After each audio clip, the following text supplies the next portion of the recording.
The massive view screen aboard the ENS Thunderchild displayed the approaching Valkyrian vessels, their sleek purple hulls gleaming against the backdrop of stars.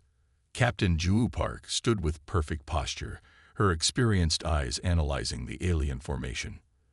"They're arranging into attack positions, Captain," said Lieutenant Do-Yeon Kim from the tactical station. Captain Park nodded. So much for diplomatic first contact. The Valkyrian collective had seemed cordial enough during initial communications, but Park had detected the subtle condescension in their tone. Humans were newcomers to interstellar travel, and the collective, an alliance of 7 advanced species, clearly considered Earth primitive. "Incoming transmission," announced Communications Officer Subin Lee. The angular face of Supreme Commander Draz appeared on screen. "Human vessel, power down your weapons and prepare to be boarded. Your species will be evaluated for appropriate placement within our collective." Captain Park's expression remained neutral. "We came in peace, Commander. We still hope for friendship between our peoples." Draz's mouth twisted in what might have been a smile. "Friendship is earned through service, human. You will learn your place." The transmission cut off abruptly. "They've locked weapons," reported Lieutenant Kim. Captain Park settled into her command chair. "Tactical alert. Activate adaptive shields. Let's show them what this primitive ship can do." When the first Valkyrian energy beams struck the Thunderchild, they expected the Earth vessel to crumble. Instead, the revolutionary shield system absorbed and redistributed the energy, leaving the ship unharmed. The aliens' confusion was evident in their hesitation, a hesitation Captain Park immediately exploited. "Return fire," she ordered calmly. "Targeted strikes only. We're making a point, not starting a war." The Thunderchild's precision response disabled the Valkyrian lead ship's weapons without destroying it. As the alien vessels retreated, Captain Park knew this was only the beginning. Hours later, Captain Park sat in her ready room reviewing the encounter data. The door chimed. "Enter," she called. Lieutenant Kim walked in with a datapad. "The full analysis of their weapon signatures, Captain. They used enough firepower to destroy 3 ships our size." Park took the pad, scrolling through the figures. "Yet here we stand. The aliens are regrouping at coordinates 227 Mark 8, Kim continued. "Their communications suggest they're calling for reinforcements." Park nodded. "They won't underestimate us again." The ship's AI voice interrupted. "Captain, we've detected a distress signal from a nearby star system." "Put it through," Park ordered. A desperate voice crackled through the speakers. "To any ships in range, this is Colony Outpost Sigma. We're under attack by Valkyrian forces. Please help us." Park and Kim exchanged glances. "Set course for Outpost Sigma. Maximum speed," Park ordered as she stood. "Alert medical to prepare for casualties." The Thunderchild dropped out of faster-than-light travel near the small colony. 3 Valkyrian cruisers were bombarding the settlement's protective dome. "They're targeting civilians," Officer Lee said, voice tight with anger. "Weapons ready," Park ordered. "Target their engines and weapon systems only. Comms, broadcast on all frequencies." Lee nodded. "Channel open." "Valkyrian vessels," Park's voice rang with authority. "This is Captain Ju Park of the Earth vessel Thunderchild. Cease your attack on the civilian outpost immediately." The largest Valkyrian ship turned toward them. A familiar face appeared on screen. "Captain Park," Draz sneered. "You've saved us the trouble of hunting you down. This colony harbors fugitives from collective justice. Stand aside or be destroyed." Park stood from her chair. "We will not allow the slaughter of innocents. Last warning. Withdraw." Draz laughed and cut the transmission. "They're powering weapons," Kim reported. "Evasive pattern Delta," Park ordered. "Return fire. Authorized targets only." The Thunderchild moved with surprising speed for its size, banking hard as Valkyrian energy beams sliced through the space it had occupied seconds before. The Earth ship's response was surgical, precise laser bursts that severed the weapon linkages on the nearest cruiser. Direct hit, Kim announced. Their main battery is offline. The other two Valkyrian ships concentrated their fire on the Thunderchild. The shields held, but the crew felt the impacts as energy cascaded through the hull. Reroute auxiliary power to forward shields, Park ordered. Bring us about for another pass. Engineer Junho Choi's voice came over the comm.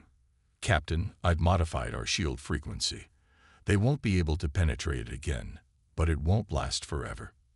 Understood. Let's make this quick. Park turned to Kim. Target their propulsion systems. The Thunderchild swooped in a tight arc, unleashing a barrage that crippled the second Valkyrian ship. The third, Draz's flagship, began to withdraw. They're running, Lee observed. No, Park said quietly. They're repositioning.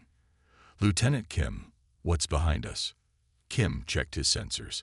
The Colonial Mining Facility, and Captain. They're aiming for the facility's fuel reserves. Intercept course, maximum thrust. Park ordered. The Thunderchild accelerated, inserting itself between the Valkyrian flagship and the mining facility just as Draz's ship fired. The impact against the Earth vessel's shields was tremendous. The bridge lights flickered and several consoles exploded in showers of sparks. Shields at 12%, Kim reported, his face illuminated by the red emergency lighting.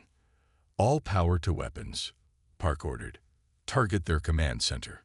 The Thunderchild's main cannon, never before fired in actual combat, began to glow with building energy.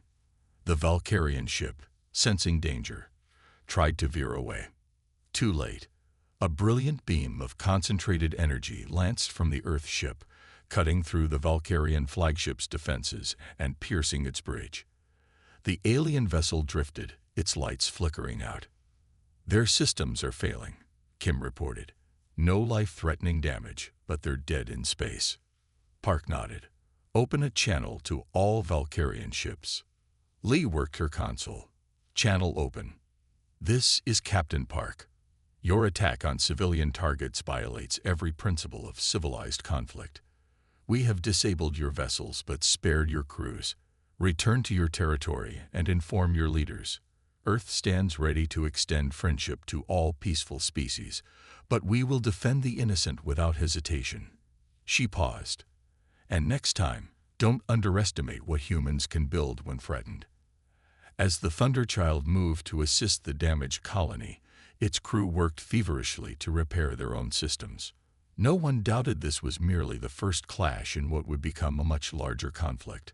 But for the first time since meeting the Valkyrians, they felt something like hope. The aliens had learned an important lesson today. Earth would not be easily conquered. Chief Engineer Tae Woo-han moved through the engine room with practiced efficiency, his fingers dancing across control panels as he fine-tuned the Thunderchild's unique propulsion system. The Valkyrians still don't understand how we're able to maneuver like this, he told Captain Park during her inspection. They've developed their technology along a single evolutionary path for centuries. Everyone in their sphere of influence follows the same principles. And we don't, Park stated. Han grinned. Humans never met a rule we didn't question. Our drive system combines principles from 3 different Earth nations' research programs. It shouldn't work according to conventional physics. But it does, Park finished. Spectacularly, Han confirmed. At the tactical station, Lieutenant Kim was introducing the ship's AI to newly discovered Valkyrian attack patterns. Athena, analyze, and develop countermeasures, he instructed. Analysis complete, responded the Advanced Tactical Harmonic Enhanced Neural Architecture. Recommended adjustments to defensive deployment have been transmitted to your console. After the initial encounter, the Valkyrians had begun gathering intelligence on Earth vessels. What they discovered concerned them deeply. Human ships varied widely in design, capability, and tactical approach. There was no standard to counter, no single weakness to exploit. When the collective launched a surprise attack on the neutral Zephyr outpost, they expected an easy conquest. Instead, they found the Thunderchild waiting, Its unconventional systems and adaptive tactics turning their technological superiority into a liability. 2 weeks after the outpost battle, Han sat in the ship's mess hall with Lieutenant Kim and Communications Officer Lee. The 3 officers picked at their food, exhausted after days of battle drills. "The Valkyrians have requested information about our shield technology," Lee said, breaking the tired silence. "They claim it's for diplomatic purposes." Kim snorted. "Yes, I'm sure they just want to study it for science." Captain Park denied their request. Lee continued.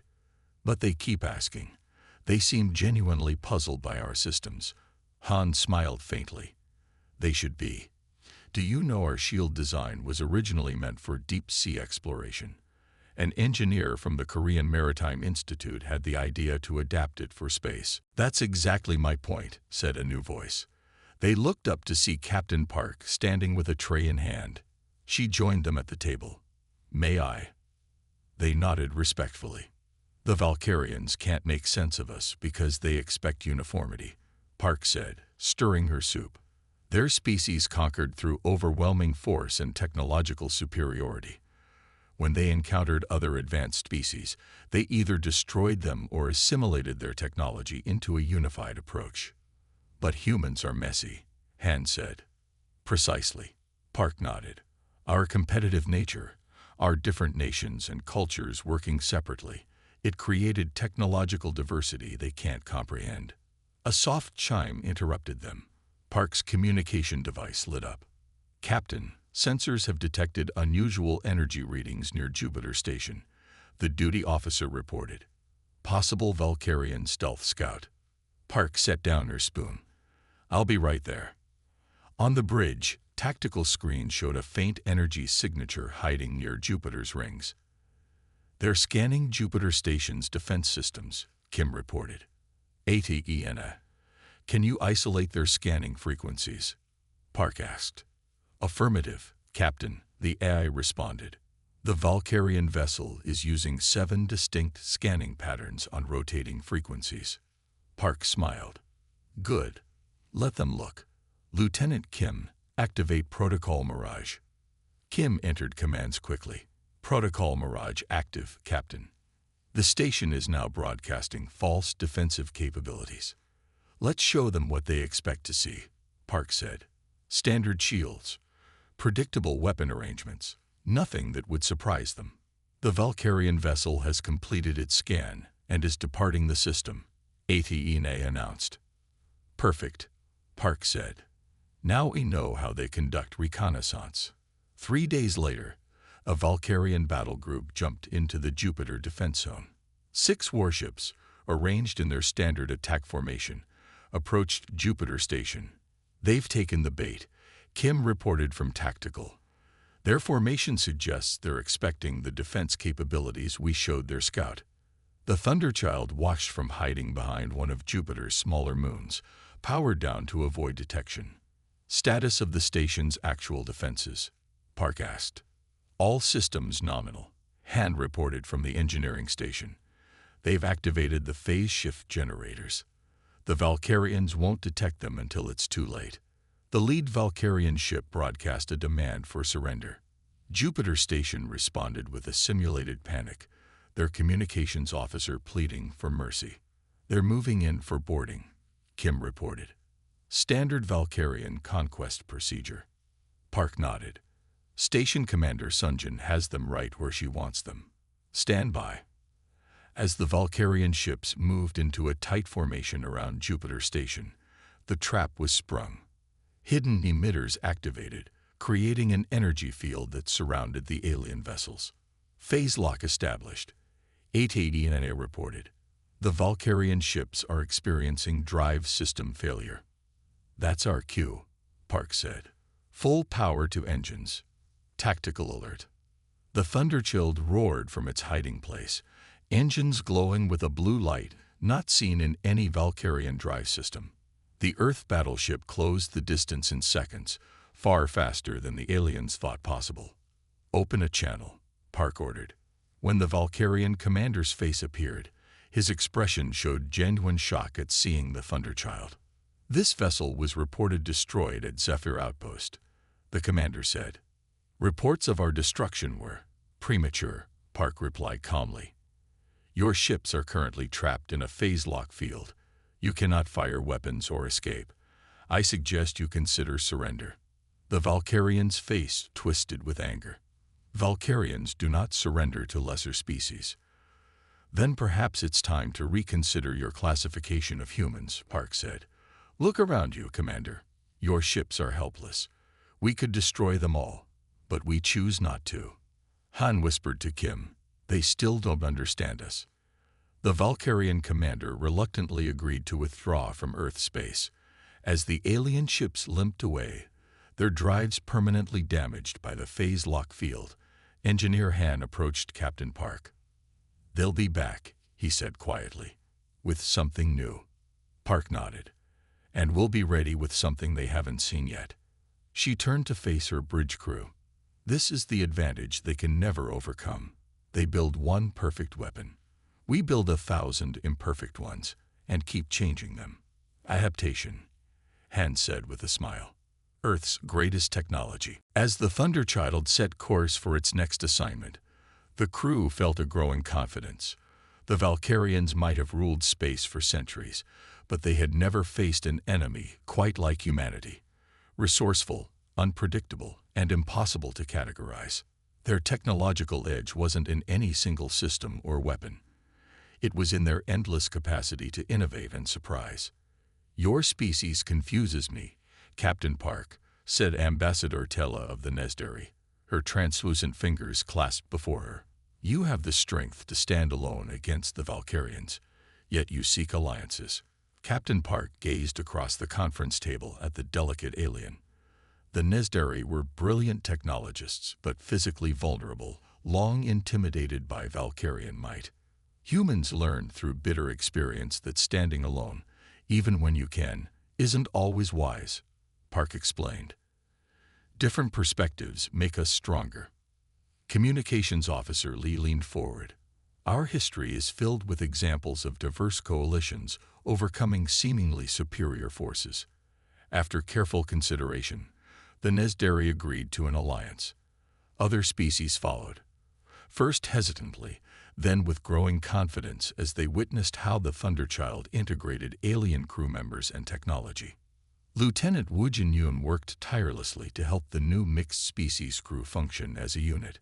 His patience and adaptability set an example that spread throughout the alliance. When the Thunderchild received a distress call from a Nesdari science station under Valkyrian attack, Captain Park didn't hesitate. Despite being outnumbered, the Earth vessel executed a daring rescue operation that saved hundreds of Nesdari scientists and secured their unwavering loyalty. Later, while analyzing captured Valkyrian data, Intelligence Officer Minseo Kang discovered plans for a massive assault on Earth's colonies. They see us as the linchpin, she explained to Captain Park. Remove Earth, and the coalition crumbles. Park's expression hardened. Then we'll have to show them what happens when you threaten Earth. The Thunderchild glided through space, its hull now bearing marks from recent battles. On the observation deck, Lieutenant Yoon guided a group of new alien crew members on their orientation tour. The mess hall adapts food to each species' requirements, he explained to the group, which included 2 spindly Nesdari engineers, a bulky Tauran security officer, and a small, furry Mithran navigator. The Tauran raised a thick-fingered hand. How do humans eat with such flat teeth? No wonder you're so small. Yoon smiled patiently. We make up for it with tools and cooking. Which reminds me, please don't eat the utensils. They're not part of the meal. The Mithran chittered with laughter. One of the Nesdari engineers, Ziv, stepped forward. I studied your propulsion systems before joining, Ziv said, voice like wind chimes. They violate 3 laws of physics as we understand them. That's why we invited you, Yoon replied. We need fresh perspectives. On the bridge, Captain Park met with Intelligence Officer Kang and the Nesdari Ambassador Tela. The attack plans we discovered are extensive, Kang explained, displaying a holographic map. The Valkyrians plan to hit 7 human colonies simultaneously, then strike Earth while our fleet is scattered. Tella's translucent skin pulsed with concerned colors. Even with our alliance, we lack the ships to defend all targets. Park studied the map thoughtfully. Then we changed the game. Instead of defending everywhere, we strike at their command center. Impossible, Tella whispered. Their headquarters world is the most fortified system in the quadrant. Impossible by their rules, Park corrected. But we're not playing by their rules anymore. That evening, Officer Lee found Engineer Han and Nezdari Engineer Ziv arguing intensely in the engine room. It cannot work. Ziv insisted, colors flashing through her transparent skin. The energy requirements would tear your ship apart. Not if we modify the containment field using your crystalline technology, Han countered. Lee cleared her throat. The captain wants an update on your stealth drive project. Both engineers turned, excited despite their disagreement. We're close to a breakthrough, Han said. Ziv's people understand quantum entanglement in ways we never considered, and humans approach problems with no regard for established limitations. Ziv added, colors now showing admiration. It is both terrifying and inspiring. 2 weeks later, the Thunderchild led a small fleet of Allied ships toward the edge of Valkyrian space. Thanks to the new stealth technology, they remained undetected. In the cargo bay, Lieutenant Hume supervised the loading of special packages onto small, fast shuttles. Each package must be handled with extreme care, he instructed the mixed species team. They contain Nezdari phase shifters combined with Earth EMP technology. Captain Park entered, accompanied by a delegation from each allied species. Their mission had drawn volunteers from worlds long oppressed by the Valkyrians. Is everyone clear on the plan? Park asked the shuttle pilots. A Mithran pilot stepped forward. We deploy the devices at precise coordinates around their headquarters system, creating a network that will temporarily disable their defenses. And if we're detected? Park asked. We run very fast. The Mithran replied with a toothy grin. As the shuttles launched, the Thunderchild and its allied vessels waited in hiding. Hours passed in tense silence. Receiving transmission from shuttle team, Lee announced finally, all devices successfully planted, awaiting activation command. Park nodded. Begin the countdown. Throughout Valkyrian headquarters, alarms suddenly blared as sensors detected the Allied fleet appearing seemingly from nowhere.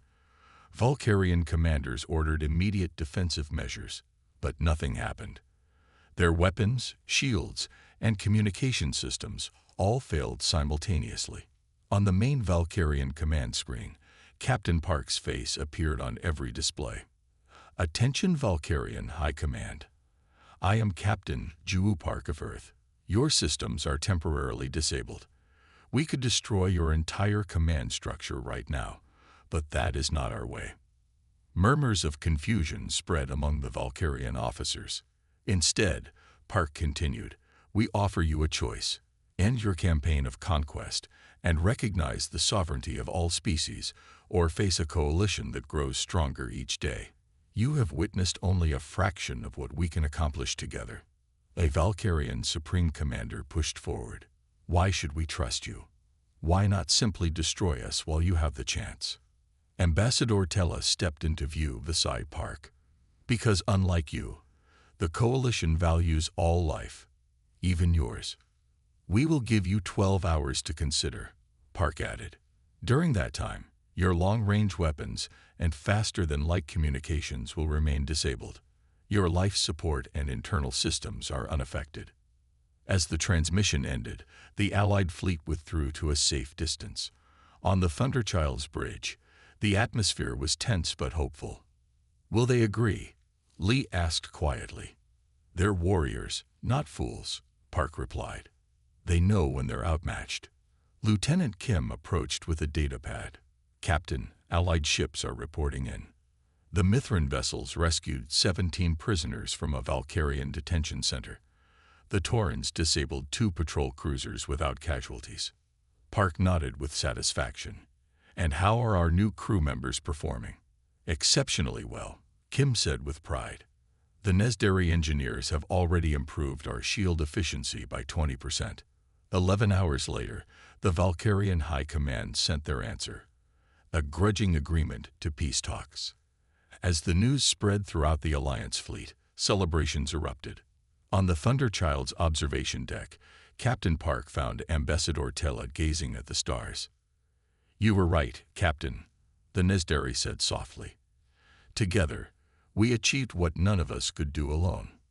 Park smiled. "This is just the beginning. The real work starts now, building something better than what came before." As crew members from a dozen different worlds celebrated together throughout the ship, Park felt a deep sense of pride. Earth had done more than just demonstrate its strength. It had shown the galaxy a new way forward, one based on cooperation rather than conquest. And the Thunderchild, once just a human battleship, had become something greater, a symbol of unity that would change the course of galactic history. The vastness of space around Proxima Station suddenly filled with Valkyrian warships.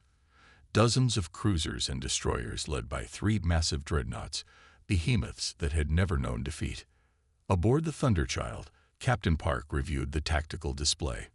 Earth's fleet was outnumbered 3-1, but the coalition vessels were in position, waiting for her signal. "They expect us to flee or surrender," said Lieutenant Kim. "Let's disappoint them," Park replied. She opened a channel to all Allied ships. "Begin Operation Thunderstrike." The battle that followed would be studied for generations. The Thunderchild executed impossible micro-jumps, appearing and vanishing before Valkyrian targeting systems could lock on. Engineer Hand's electromagnetic countermeasures disrupted the aliens' communication network.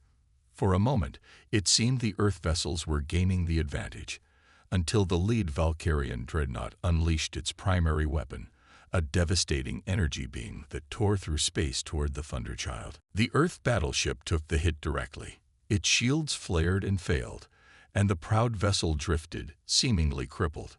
Supreme Commander Draz's triumphant face appeared on emergency screens throughout the Allied fleet. "Your champion has fallen. Surrender now." But the Valkyrians had fallen for Captain Park's trap. The Thunderchild's apparent vulnerability had drawn the dreadnoughts out of formation, separating them from their escort ships. "Athena, execute command sequence." "Lazarus," Park ordered. The supposedly disabled Earth battleship suddenly roared back to life, its systems reconfigured in a way the Valkyrians couldn't have predicted. As the Thunderchild launched a precise attack on the exposed dreadnoughts, Allied ships swarmed the confused Valkyrian fleet. Inspired by the Thunderchild's resilience, the coalition fought with renewed determination. What had begun as a potential massacre became a decisive victory. In the hours before the battle, the Thunderchild's crew had worked frantically to prepare. Engineer Han had barely slept for 3 days, perfecting the Lazarus protocol that would be their key to victory. "The system will shut down completely for 47 seconds, Han explained in the final briefing. "During that time, we'll appear dead to all scans." "And if they fire on us during those 47 seconds?" asked Lieutenant Kim. Han exchanged glances with Nesdari engineer Ziv. "Then this was a very short war." Captain Park studied the faces of her crew, human and alien alike, united by a common purpose. "The Valkyrians expect us to fight traditionally. They expect us to lose. They don't understand that humans have spent thousands of years perfecting the art of beating superior forces." As the Valkyrian armada approached Proxima Station, Park's plan began to unfold. 6 small, swift coalition ships darted between the massive alien vessels, drawing fire and causing confusion. Meanwhile, the Thunderchild and 3 other Earth battleships engaged the dreadnoughts directly. "Shields holding at 80%, reported Lieutenant Kim as the first wave of Valkyrian fire washed over them. "Return fire, pattern Alpha," Park ordered calmly. "Athena, coordinate with Allied vessels for maximum effect." The Thunderchild's weapons found weak points in the lead dreadnought's armor, points identified by careful study of previous encounters. For 20 minutes, the battle seemed balanced, neither side gaining clear advantage. Then Supreme Commander Draz made his move. His dreadnought, the Eternal Dominion, powered up its main weapon, a planet-killer cannon that could vaporize a small moon. "They're targeting us directly," Kim announced, tension evident in his voice. "All power to forward shields," Park ordered. "Prepare to execute Lazarus on my mark." The energy buildup on the Valkyrian flagship was visible to the naked eye, a gathering storm of destructive power. The crew of the Thunderchild watched in grim silence, knowing what was coming. "Lazarus protocol ready," Engineer Han reported from the engine room, his voice steady despite the danger. "All hands brace for impact," Park commanded. "Lazarus in 3, 2, 1. Execute." The Thunderchild's lights, engines, and systems shut down completely just as the Valkyrian weapon fired. The massive energy beam struck the Earth vessel squarely, engulfing it in blinding light. Throughout the Coalition fleet, crews watched in horror as their flagship disappeared in the blast. On the Nezdari vessel Swift Wind, Ambassador Tella's translucent skin paled to near white. "They're gone," she whispered. On the bridge of the Eternal Dominion, Supreme Commander Draz allowed himself a rare smile. The humans relied too much on trickery and not enough on raw power. A fatal error. His tactical officer nodded in agreement. "The Coalition ships are breaking formation. Their morale is shattered." Draz opened a channel to the remaining Earth vessels. "Your flagship is destroyed. Your captain is dead. Surrender now and your lives will be spared." For 45 long seconds, there was no response from the Coalition fleet. Then, where the Thunderchild had been, power readings suddenly spiked. "Impossible," Draz's tactical officer shouted. "The human ship is regenerating." The Thunderchild's systems came back online all at once. Its shields, reconfigured to a frequency the Valkyrians had never encountered, surrounded the ship with a golden glow.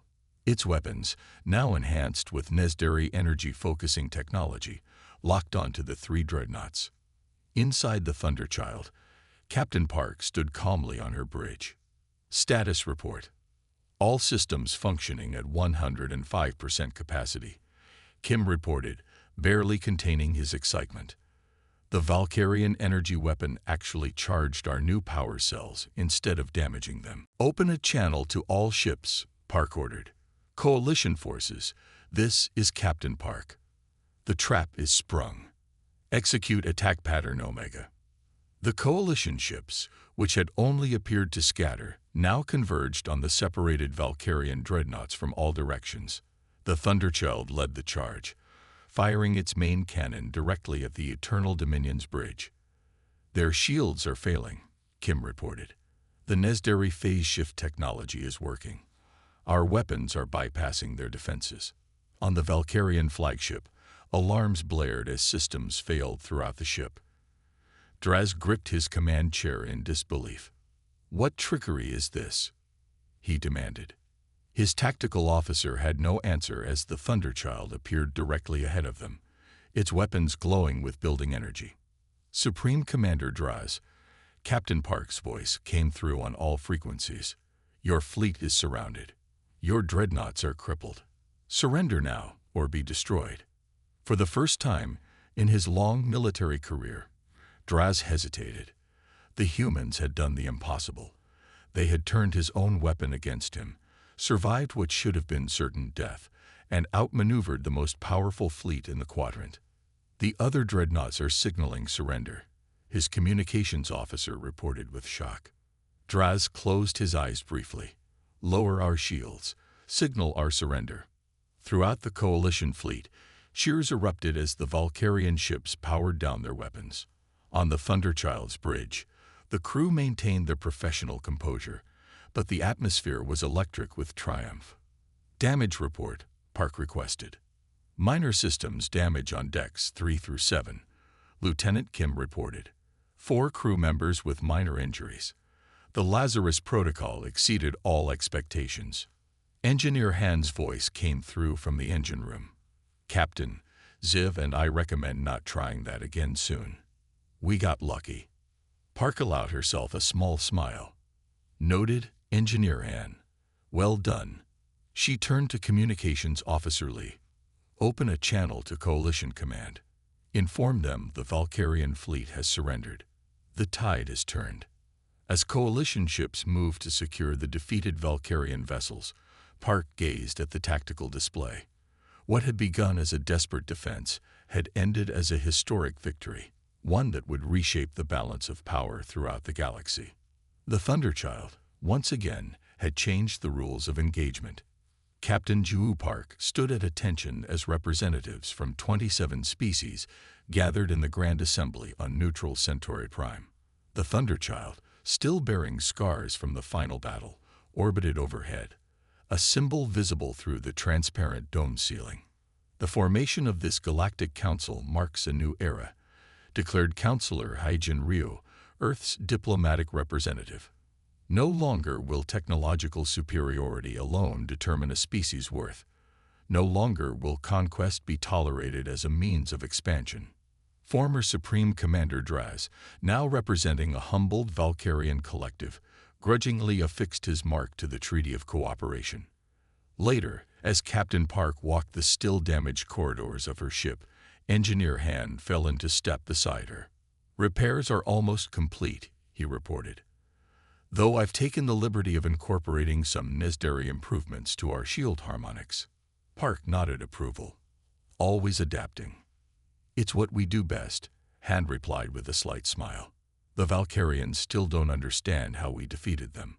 Their military academies are frantically studying our tactics."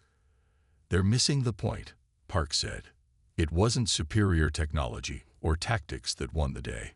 It was our willingness to question, to change, to learn from others. Thousands of years of human conflict taught us how to overcome seemingly impossible odds." The Thunderchild's observation deck offered a spectacular view of the assembled fleet, vessels of countless designs from dozens of worlds, preparing for a joint exploration mission into uncharted space. Among the distant stars, Captain Park knew, other threats and wonders waited. But Earth would face them not alone, but as part of something greater, a diverse coalition bound by mutual respect and common purpose. As if reading her thoughts, Lieutenant Kim joined her at the viewport. "The Valkyrian military attaché requested permission to observe our bridge operations during the expedition." Park raised an eyebrow. "Approved. Let them see how we work." She gazed out at the stars, at the future spreading before them like an infinite canvas. Humanity had found its place in the galaxy not through domination, but by standing firm when necessary and extending a hand in friendship whenever possible. "Prepare for departure," she ordered. "We have a galaxy to explore." 6 months after the historic signing of the Galactic Cooperation Treaty, the Thunderchild led a fleet of exploration vessels to the edge of known space. The ship's bridge now featured a mix of crew members from 7 different species, each bringing unique skills and perspectives. Captain Park sat in her command chair, watching as a Valkyrian observer named Krev took notes on a datapad. Once a high-ranking officer in their fleet, Krev had requested this assignment to understand how humans operated. "Your bridge crew speaks freely to you," Krev noted with surprise. "In our fleet, junior officers speak only when spoken to." Park smiled. "Different ideas help us find better solutions. I'd be foolish not to listen to everyone." A soft alert chimed at the communication station. Officer Lee looked up with excitement. "Captain, we're receiving signals from beyond the Cygnus barrier, artificial in origin." The crew fell silent. No ship had ever successfully passed the dangerous radiation field known as the Cygnus barrier. Whatever waited beyond was completely unknown. "Put it on speakers," Park ordered. Strange, musical tones filled the bridge. Everyone listened carefully, trying to make sense of the pattern. "It's a greeting," said Lieutenant Ju, the Mithran linguistics expert. His furry ears twitched as he analyzed the sounds. "Their inviting approach." Park considered their options. Athena, analysis of the barrier conditions. The radiation levels remain lethal to organic life forms. The ship's eye responded. However, I have detected periodic fluctuations that suggest safe passage might be possible with precise timing. Engineer Han looked up from his station. Captain, if we combine our shields with the Nesdari phase shift technology, we might be able to create a safe corridor. Ambassador Tela, now a permanent member of the crew, nodded in agreement. My people have studied the barrier for generations. With human ingenuity, we may accomplish what neither of us could alone. Park turned to the Valkyrian observer. Krev, your people have excellent sensor technology. Would you be willing to assist with navigation through the barrier? Krev seemed surprised at being consulted. Yes. Our deep space sensors could map the radiation patterns with great precision. Then let's make history again, Park said. Prepare a coalition team to develop a passage plan. For the next 3 days, the mixed species team worked tirelessly. Engineer Han and his Nesdari counterparts modified the Thunderchild's shields. Valkyrian sensor specialists mapped the radiation fluctuations. Mithrin linguists continued to decode the mysterious signals. On the 4th day, the team presented their plan to Captain Park. We can create a safe passage, but it will only remain stable for 6 minutes, Han explained. After that, the shield harmonics will fail. Park nodded. Then we'll need to move quickly. Lieutenant Kim, select our fastest ships for the first expedition. I request permission to join the mission, Krebs said suddenly. All eyes turned to the Valkyrian. Just months ago, his people had been their greatest enemy. Our sensors will need constant adjustment during passage, Krebs explained. I am the most qualified. Park studied him for a moment, then nodded. Request granted. The following morning, the Thunderchild led 3 smaller vessels toward the shimmering energy field that marked the Cygnus barrier. The combined shield technology created a visible tunnel through the deadly radiation. Barrier passage in 3 minutes, Kim announced. Shield stability at 96%. Park opened a channel to all ships. Stay close and maintain formation. We make history today, together. As the small fleet entered the barrier, the ships were buffeted by energy waves. On the bridge, Engineer Han worked frantically, with Krev to maintain shield integrity. We're losing the port shield harmonics, Han called out. Krev moved quickly to Han's station. Allow me. His fingers flew across the controls, making adjustments based on the Valkyrian sensor data. The shield stabilized. 2 minutes to barrier exit, Kim reported.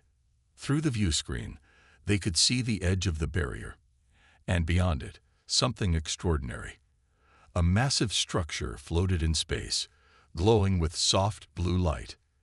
It's a space station, Lee whispered in awe. Bigger than anything we've ever built. As the Thunderchild emerged from the barrier, the strange musical tones returned, louder now. The massive station began to glow brighter, as if in welcome. We're being scanned, Kim reported. A new sound came through the speakers, complex but somehow recognizable as language. Lieutenant Jiu listened intently, then smiled. They welcome us as the unified ones, he translated. They say they have waited long for species who could work together to pass their test. Captain Park exchanged glances with her diverse crew. It seems we passed a test we didn't know we were taking. A soft light filled the bridge, and a holographic figure appeared, tall, ethereal, with features that seemed to blend aspects of many different species. Welcome, children of many worlds, the figure said in perfect standard language. We are the Guardians. We have waited 10,000 years for species who could set aside their differences and truly cooperate. Park stepped forward. We represent the Galactic Council, a coalition of 27 species committed to peaceful exploration and mutual respect. The Guardian's expression showed pleasure. Then you are ready for the next step. We have much to share with those who understand that diversity brings strength. As the Thunderchild docked with the ancient station, Captain Park realized they stood at the threshold of a new chapter in galactic history. The war with the Valkyrians had forced humanity to reach out, to build bridges instead of walls. That choice had led them here, to discoveries beyond imagination. She glanced at her crew, human, Nezderi, Mithran, and even Valkyrian, all working together with shared purpose. The Thunderchild had begun as Earth's defender, but had become something more, a symbol of what could be achieved when different perspectives united. "Prepare the first contact team," she ordered with a smile. "We have new friends to meet." The end.